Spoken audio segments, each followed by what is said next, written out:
So I asked Abuna this morning if I could give the sermon. I have not prepared anything, just so we're clear. I asked for a purpose because this passage is one of the most powerful passages in the Bible. It's really the whole culmination. It's the bringing together of why we're all here. And it's about good and evil. It's about good and evil. And the devil, it's referred to as the temptation of Christ. But the fact is, God can't be tempted. It's the devil seeking to tempt Christ. Why? Because when the devil encountered this human being, or what he saw as a human being, he said to himself, because he's evil, he's arrogant, and there's nothing good about him. There is no love in his heart. And he said to himself, this can't be God. This can't be God. And it is the fundamental issue that exists in our lives. What is good and what is bad? And the way we define God and the way we define the moment, there's an expression. I was having a conversation with Max this morning in the car, and that's kind of what pushed me to ask Abuna. God is love. You hear that expression, God is love. God is love. What does that mean? What does it mean that God is love? And it means that he's willing to sacrifice. It means that he's willing to sacrifice for us no matter what. And that we're his creation. And he created us. And he created us, as it says in the book of Genesis, in his own image. What is his image? His image is love. And how do we define love? And everyone passes social media around. They pass around a lot of passages in the Bible, but they don't even know that. If we go to the book in Corinthians, 1 Corinthians chapter 3, chapter 13. And I believe it starts in verse 4. And this gets handed around, and it gets moved around in social media during Valentine's Day especially. And if you go to a card store, you'll see it. And a lot of people repeat it. Go to verse 3. It says, love is kind, and though I bestow all these good things to feed the poor, though I give my body to be burnt, but have not love in it, profits me nothing. Keep going. Love suffers long and is kind. Love does not envy. Love does not parade, is not puffed up, does not behave rudely, does not seek its own, is not provoked, thinks no evil. Thinks no evil.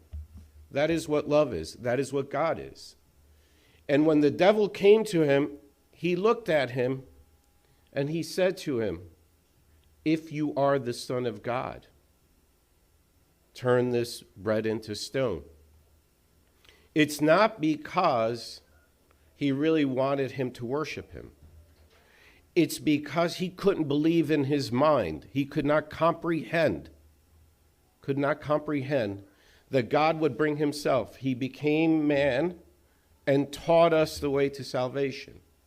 He taught us how to sacrifice. Christ taught us how to sacrifice. God became one of us and became Jesus Christ and knew that he had to have himself suffering because he loved us. Because he loved us. So when we, with our members of our family, our brothers and sisters, our husbands and wives, our friends, when we treat them horribly, when we put pain in their heart, when we have them suffer, is that love? No, it's not. When someone makes a mistake, there was a passage in the gospel, if it was the readings, either the Matins readings, Monday or Tuesday, and it says, if your brother has wronged you, and you have not forgiven him, leave your offering on the altar. If you go give sacrifice, leave your offering on the altar and go ask forgiveness from your brother first. Go ask forgiveness from your brother first. Meaning God is saying, put me after the people you love. And he put himself after us because he came down and knew that this journey that began, the journey that he began in those 40 days of fasting was the journey to start bringing us and make us aware, I am the person who loves you. I am the person who created you. And I am prepared to sacrifice myself for you. And the way we could join him, because we live for salvation, is we have to show a similar amount of love. And love also means sacrifice. It means we sacrifice ourselves the same way Christ sacrificed. So that means if someone does something wrong to us, or we feel they did something wrong to us, rather than sit there and get upset, we should look at each other and say, you know what? This bothered me, but I do love you. It is the most supreme act. Now, what's the difference? So here's love. We're defining love as we forgive each other. We define love as we sacrifice for each other. We define love as we are patient with each other. We define love as we give comfort to each other. We give food to the needy. We give food to the poor. We give a hug to someone who needs a hug. If someone asks you to help them with their homework, you help them. If someone asks you to help them with their job, you help them. That's love. Now, what's the other side? It's what Satan was attempting to do. It's greed. It's about me. It's being self-absorbed in yourself. Again, this is why I hate social media, because everything's about you. It's a picture of a selfie about you. It's about how you enjoy your life. And that's evil. Because Satan said to Christ, again, in not understanding this was God in front of him, he said to him, throw yourself from the pinnacle of the altar. And it says in the Bible, and this shows you that Satan is very smart. It says that the angels will come and catch you before your foot is dashed on the stones. When people come to us in evil, like Satan, they come to us and they're very smart people. They're not stupid people. If you see evil people are not stupid. There's a difference between, excuse me for the language in front of the altar, but it's to give the point. Evil people know exactly what you desire, what you want. And it could be about your emotions and how much you think about someone or think about something. It could be about money. It could be about drugs. It could be about vaping, which is a big deal. It could be about pornography. It could be about gambling. It could be about alcohol. All these things, when people offer them to you, they know that it's something you desire. It's exactly the way Satan said to him, turn this stone into bread. Knowing that he could, by the way, but not knowing it was God. Evil comes to us to try to make life easy for us. And it tempts us. And that's where we get the passage of temptation. Devil tempts. And the devil is sent to those who are good. He's sent for those who are good. God came for those, or Christ came for those who are bad. He said, a physician doesn't heal himself. He comes for those who are sick. But the devil came for the good. God is everywhere. There's a passage that God is omnipotent. And anyone who teaches theology will tell you God is everywhere. He is spirit and energy. He is everywhere. The devil is not everywhere. The devil is a creature. He was an angel, and he was the best angel, by the way. And he turned evil because of arrogance. But he can't be everywhere. And that's why when people see someone good, what tends to happen, in Arabic we call it hasad. Technically, we don't have in our church hesed. We don't have superstition. Technically, we don't have it. Why? Because we have the Holy Communion, which protects us. It's a shield. And that's why it's important to attend church. But hesed is not really. It's what happens is the devil, when he senses us thinking about someone who's good, basically the devil now understands where the goodness is.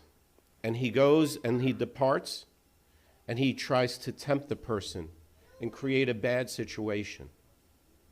It's that temptation that he went to Christ after the 40 days. And it's saying, you know what? I'm going to make you something better, but just follow me. Every bit of temptation. Have you seen all these? I've said this a million times before. Have you seen all these rock stars, rappers, and all these? They have homes. 50,000 square foot homes, 20 cars, jewelry. Half of them die of suicide.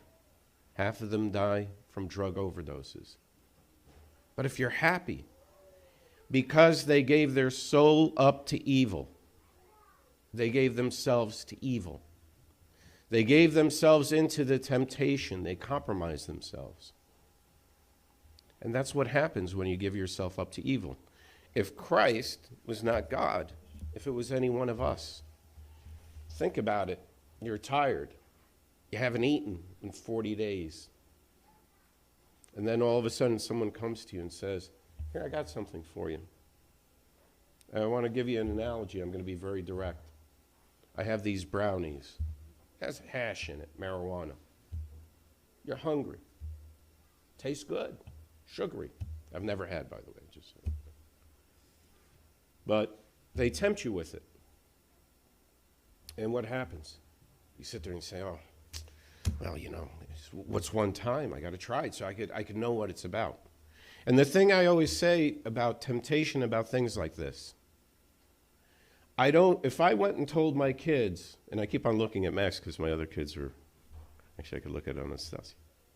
If I told my children, go jump out the window, I want to see what happens, my kids would look at me and say, you're crazy.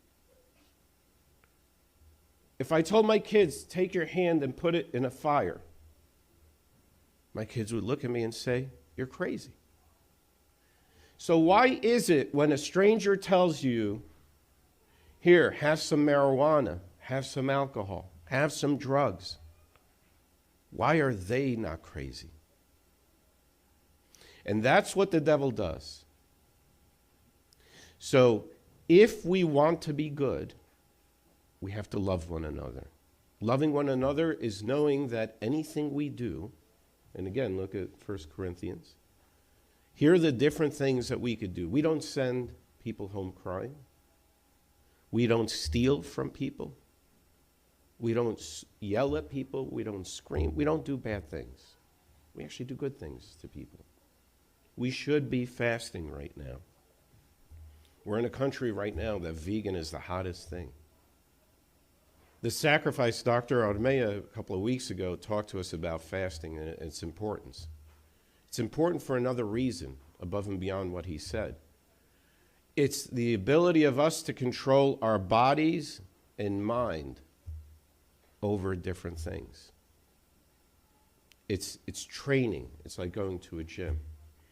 It's training us so when we see the temptation, we don't succumb to the temptation. We don't give up to the temptation. This gospel reading of today is about the difference between good and evil. That is what it's all about. And we have to live our lives in good, and we have to live our lives, and the way we do that, God is good. God is love. And it's only through love that we can be successful. We should spend the next, and I make a suggestion, I challenge my family and myself, that at least 2-3 times a week, sit down, pick one passage out from the Bible, read it together. We should be doing it every day.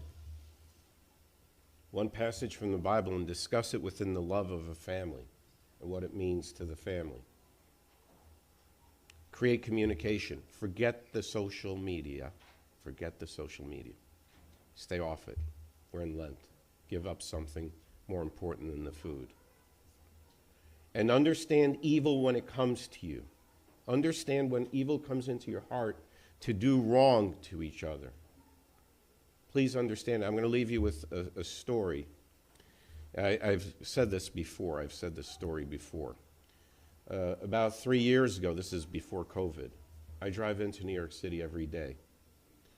And I was caught in traffic, and when I stuck in traffic, I go crazy. I talked to my brother. My brother's one of the list of people I call every morning as I'm going into the office. And I was stuck for 2.5 hours on Route 4, and I couldn't even get off. I was wondering what happened. I said, it's got to be a bad accident. Couldn't find out what happened. Later on at night, when I got home, I was telling my wife, I couldn't figure out what happened. So I watched the news. It turned out on the Cross Bronx Expressway, 2 dogs had crossed in the middle of the Cross Bronx Expressway. One of the dogs got hit.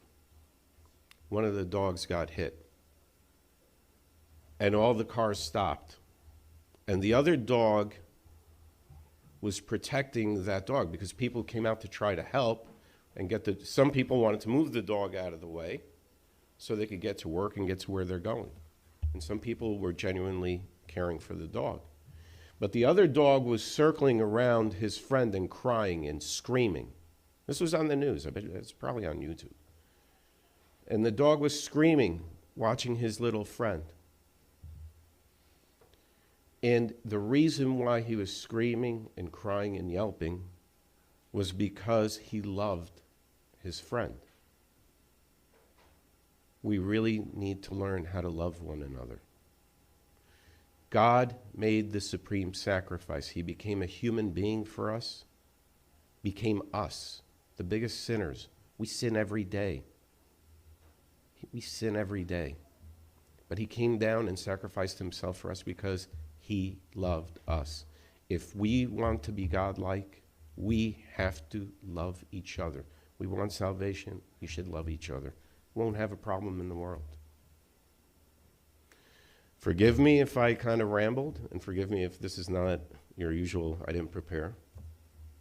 But it's important that we emphasize love to one another. And we emphasize it. Let's start with fasting for the Lent and carry the journey until the Easter. And then we have our resurrection and understand that we are living. We will not die. We will receive eternal salvation, and we will be with God. Glory be to God forever and ever. Amen.